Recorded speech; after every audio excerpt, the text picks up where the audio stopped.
श्रोताओं, मेरा डॉक्टर अशोक कुमार नागर का आपको सादर प्रणाम। आज मैं आपको भारत की सबसे प्राचीनतम कहानी संग्रह कथा सरिसागर से एक बहुत छोटी लेकिन बहुत ही शिक्षाप्रद कहानी सुनाने जा रहा हूँ। कथा सरिसागर की रचना कश्मीर के एक बहुत विद्वान सोमदेव भट्ट ने 11वीं शताब्दी के उत्तरार्ध में की। सोमदेव भट्ट राजा अनंत देव के मंत्री थे।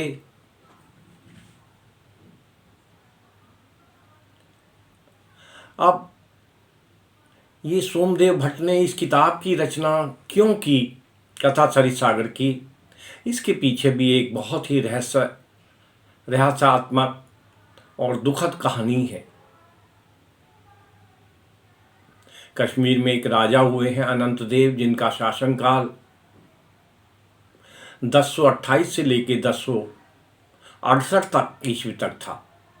लगभग 40 साल इन्होंने कश्मीर पे राज किया और इनकी पत्नी का नाम सूर्यमती था। प्रारंभ के जो 20 साल थे राजा अनंत देव के, वो बहुत ही अच्छे थे। प्रजा बहुत खुश थी, राज्य में शांति थी, कहीं भी कोई कलह नहीं थी। लेकिन अंतिम 20 वर्ष जो थे वो बहुत ही कलहपूर्ण थे। इसका कारण था कि रानी सूर्यमती अपने पुत्र कलश को कश्मीर का राजा बनाना चाहती थी, जबकि राजा अनंत देव इसके लिए बिल्कुल तैयार नहीं थे। वो अपने पौत्र हर्ष को कश्मीर का राजा बनाना चाहते थे। इसी को लेके, सत्ता संघर्ष को लेके पिता और पुत्र में कलह चलती रहती थी। और एक बार कलश ने अपने पिता को राजगद्दी से उतार दिया और सैनिकों को आदेश दिया कि इनको पुंछ के जंगलों में ले जाकर छोड़ दिया जाए, देश निकाला दे दिया। राजा बहुत दुखी हुए और कहते हैं कि इन्होंने छुरे से अपने पेट में छुरा घोंपकर आत्महत्या कर ली। जिस समय वितस्ता नदी के किनारे राजा का अंतिम संस्कार हो रहा था, चिता में अग्नि जल रही थी, तभी एक बहुत ही अप्रत्याशित और दुखद घटना हुई। रानी सूर्यमती जो थी वो इस जलती हुई चिता में कूद गई और सती हो गई। सोमदेव भट्ट तो इस कहानी के इसलिए लिखा था कि जो रानी दुखी रहती थी तो उसको खुश करने के लिए, उनके मनोरंजन के लिए सोमदेव भट्ट ने कथा सरिसागर की रचना की थी। सोमदेव भट्ट तो इस कहानी को लिख के, कथा सरिसागर को लिख के अमर हो गए। लेकिन राजा अनंत देव के राज्य में का बहुत दुखद अंत हुआ। सोमदेव भट्ट की ये मूल रचना नहीं है कथा सरिसागर। इसकी मूल पुस्तक का नाम है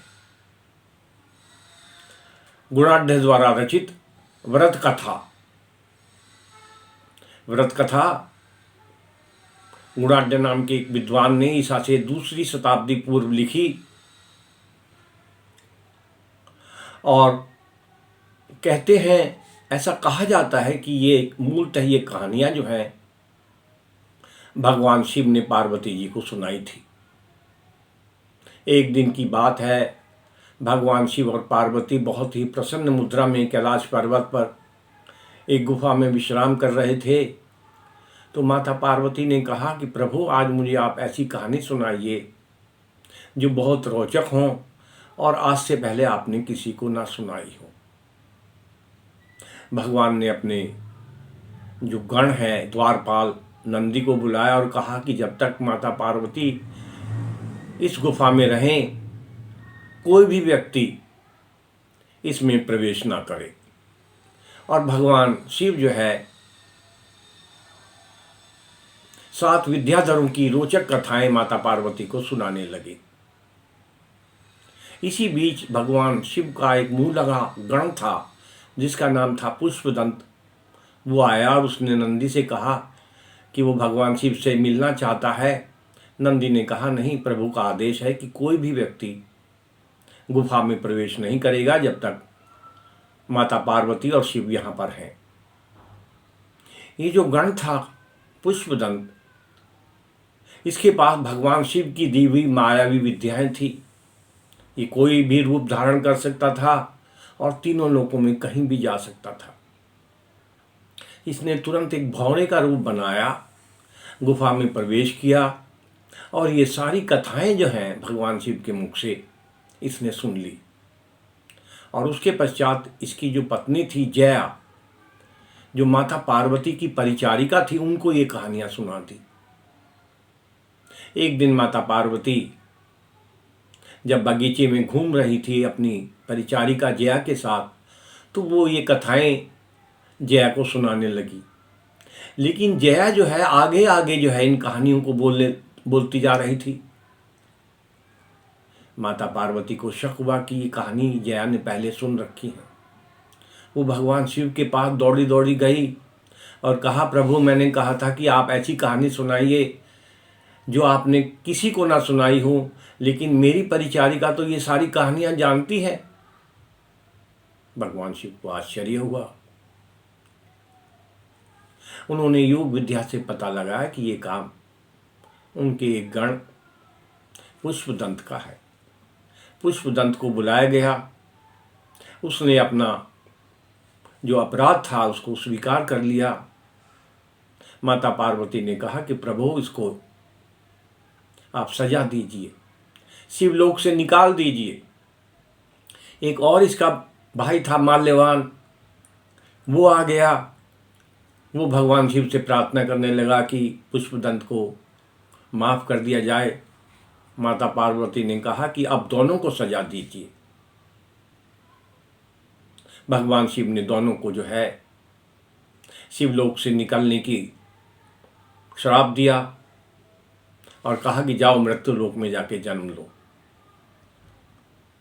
ये जो दोनों गण थे, पुष्पदंत और माल्यवान, दोनों जो थे भगवान शिव के पैरों में पड़ गए और कहा, प्रभु, हमें बताइए कि हमें इस श्राप से मुक्ति कब मिलेगी।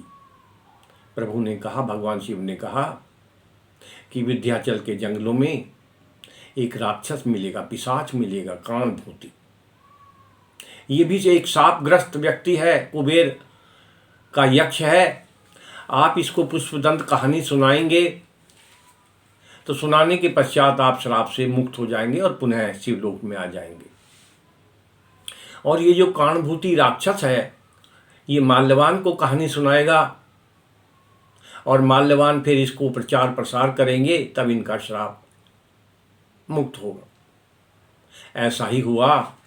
पुष्पदंत ने वररुचि नाम से जन्म लिया और नंदवंश के अंतिम जो शासक थे योगानंद उनका मंत्री बना। और बाद में जब ये विंध्याचल के पर्वतों जंगलों में गया तो वहाँ इसको ये पिशाच मिला। इसको अपने पूर्व जन्म की सारी घटनाएं याद आ गई वररुचि को और उसने ये कथाएं काणभूति नामक उस पिशाच को सुनाई। काणभूति ने ये जो कथाएं हैं गुणाढ़ नाम के एक व्यक्ति को सुनाई। और ये गुणाढ़ और कोई नहीं था, ये भगवान शिव का पूर्व जन्म में जो गण था माल्यवान था और जो 7 वाहन राजाओं का मंत्री बना था। बहुत विद्वान होने के बाद ये 7 वाहन राजाओं का मंत्री बना। इसको ये कहानी विंध्याचल के जंगलों में सुनाई। ऐसा कहा जाता है कि गुणाढ़ ने 7 लाख श्लोक अपने रक्त से लिखे, जिनमें से 6 लाख श्लोक तो उसने आग में अग्नि में जला दिए और केवल 1 लाख श्लोक ही बचे जिनको सातवाहन राजा ने प्रचार किया, जिनका प्रकाशित किया। और यही कथाएं जो हैं व्रत कथा के नाम से प्रसिद्ध हुई। इसी व्रत कथा का अनुवाद कश्मीर के एक विद्वान क्षेमेंद्र ने व्रत कथा मंजरी के रूप में किया, और वहाँ से सोमदेव भट्ट ने इनको कथा सरिसागर के रूप में लिखा। तो इसी कथा सरिसागर से मैं एक आपको बहुत सुंदर छोटी सी कथा सुनाने जा रहा हूँ। व्रत कथा का जो लेखक था गुणाढ्य, जब एक बार ये सातवाहन राजाओं की राजधानी प्रतिष्ठान नगर में घूम रहा था, तो इसने देखा जगह जगह कहीं पर, उसका वर्णन करते हुए गुणाढ्य कहते हैं कि कहीं पर जो है विद्वान लोग वेदों का पाठ कर रहे थे, कहीं पर कुछ जुआरी लोग जो है अपनी जुए की डींग मार रहे थे, और उसी नगर में बनियों की एक सभा में एक धनी व्यापारी जो था, चूहे का व्यापारी था किसी जमाने में, वो किस प्रकार बहुत बड़ा धनी व्यापारी बना बिना पैसे के, वो अपनी कथा सुना रहा था। तो वही कथा मैं आपको सुनाने जा रहा हूं। ये व्यापारी ने कहा कि मेरे जन्म के पूर्व ही जब मैं अपनी माता के गर्भ में था, मेरे पिता का देहांत हो गया। मेरी जो माता थी उसके पास जो धन था, थोड़ा बहुत धन दौलत थी, वो इसके जो लोभी रिश्तेदार थे उन्होंने वो सारा धन लूट लिया। किसी तरह मेरी जो माता थी वो मेरे एक पिता के मित्र थे, उनके घर में जाके रहने लगी। वहाँ पर मेरा जन्म हुआ, और उसके पश्चात जब मैं थोड़ा बड़ा हुआ तो मेरी माता ने किसी गुरु से प्रार्थना कर मुझे कुछ लिखना पढ़ना और गणित कुछ सिखाया। जब मैं लगभग 10-11 साल का हुआ और ये लिखना पढ़ना और गणित सीख गया, तो मेरी माता ने कहा कि भाई तुम बनिए के पुत्र हो, अब जाओ व्यापार करो। इस नगर में विशाखिल नाम का एक धनी बनिया है, व्यापारी है, जो कुलीन परिवारों के बुद्धिमान बच्चों को जो है व्यापार करने के लिए ऋण देता है, पैसा देता है। आप इस व्यापारी के पास जाओ और विनम्र भाव से प्रार्थना करो कि वो आपको कुछ धन दे, और उस धन से आप अपना व्यापार प्रारंभ करो। माता की आज्ञा के अनुसार ये उस व्यापारी के पास गया। जैसे ही उसकी हवेली में प्रवेश किया तो विशाखिल नाम का जो व्यापारी था एक बनिए के पुत्र को डांट रहा था, क्रोधित हो रहा था कि तुम ये मरा हुआ चूहा देख रहे हो। वहाँ पर एक मरा हुआ चूहा पड़ा था। उस युवक को कह रहा था, डांट रहा था कि ये मरा हुआ चूहा देख रहे हो, यदि कोई चतुर व्यक्ति हो तो इस मरे हुए चूहे से ही धनी बन सकता है, व्यापार कर सकता है। और मैंने तुम्हें बहुत सारी स्वर्ण मुद्राएं दी, तुमने उनकी रक्षा तो नहीं की, सारे पैसे को डुबो दिया। ये बात इस बच्चे ने सुनी और व्यापारी से प्रार्थना की कि ये मरा हुआ चूहा मुझे दे दिया जाए, और एक पुर्जा लिख के, कागज पर लिख के कि मैंने ये मरा हुआ चूहा आपसे ऋण दिया है, ये उसको व्यापारी को दे दिया। व्यापारी ने वो पुर्जा जो है, कागज जो है, अपने गले में डाल दिया। वो कुछ मुस्कुराया और ये बच्चा मरे हुए चूहे को लेके निकल गया। एक लाठी के ऊपर इसने मरे हुए चूहे को टांग दिया और वहाँ के बाजारों में से निकलने लगा। एक व्यापारी ने अपनी बिल्ली के लिए इस चूहे को खरीद लिया, बिल्ली के भोजन के लिए इस मरे हुए चूहे को खरीद लिया, और इसको कुछ मुट्ठी भर चने इस बच्चे को दे दिए। इस बच्चे ने क्या किया, उन मुट्ठी भर चनों को भाड़ में भुनवाया और उसका सत्तू बनाया, और नगर के एक चौराहे पर एक पेड़ के नीचे एक घड़े में पानी लेके और ये सत्तू लेकर बैठ गया। दरअसल इसी रास्ते से लकड़हारे जो थे जंगल से लकड़ी काट कर लाते थे, ये उन लकड़हारों को पहले सत्तू खिलाता, फिर पानी पिलाता, बहुत ही प्रसन्न भाव से, विनम्रता से। और वो लकड़हारे बड़े खुशी होकर इसको कुछ लकड़ियाँ, 2-4 लकड़ियाँ जो थे इसको दे जाया करते थे। इस प्रकार जो शाम तक लकड़ियाँ इकट्ठी होती, उन सबको बेच के ये पुनः दूसरे दिन चने खरीदता, उसको भुजवाता और उसका सत्तू बनाकर फिर लोगों को, जो लकड़हारे थे, उनको खिलाया करता। धीरे धीरे इसके पास पैसा हो गया और ये सारे लकड़हारों की जितनी भी लकड़ियां लाते थे वो सारी लकड़ियां खरीदने लगा और उनको एक जगह उनका भंडारण करने लगा, एक झोंपड़े में। अचानक नगर में बहुत तेज वृष्टि हुई, बारिश हुई। लगातार 3 दिन तक तेज वर्षा हुई और जंगल से लकड़ियां आना बिल्कुल बंद हो गई। इसने जो इसके पास लकड़ियों का संग्रह था, भंडार था, वो बहुत ऊंची कीमत पर नगर में बेच दी और बहुत पैसा कमाया। उस पैसे से इसने एक दुकान खरीदी। दुकान खरीदने के बाद व्यापार करने लगा और देखते देखते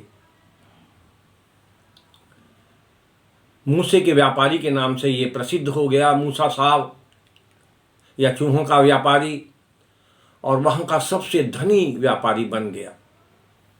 उसके बाद इसने एक सोने का चूहा बनवाया और उसको एक डिब्बे में, एक कपड़े में लपेट कर, लाल कपड़े में लपेट कर ये विशाखिल नाम के उसी धनी व्यापारी के पास गया जहाँ से इसने चूहा ये रन पे लिया था और अपने बारे में बताया कि मैंने आपसे एक चूहा लिया था और उसके बदले में मैं ये आपको ऋण चुकाने आया हूँ। वो सोने का चूहा उसने उस व्यापारी को भेंट किया।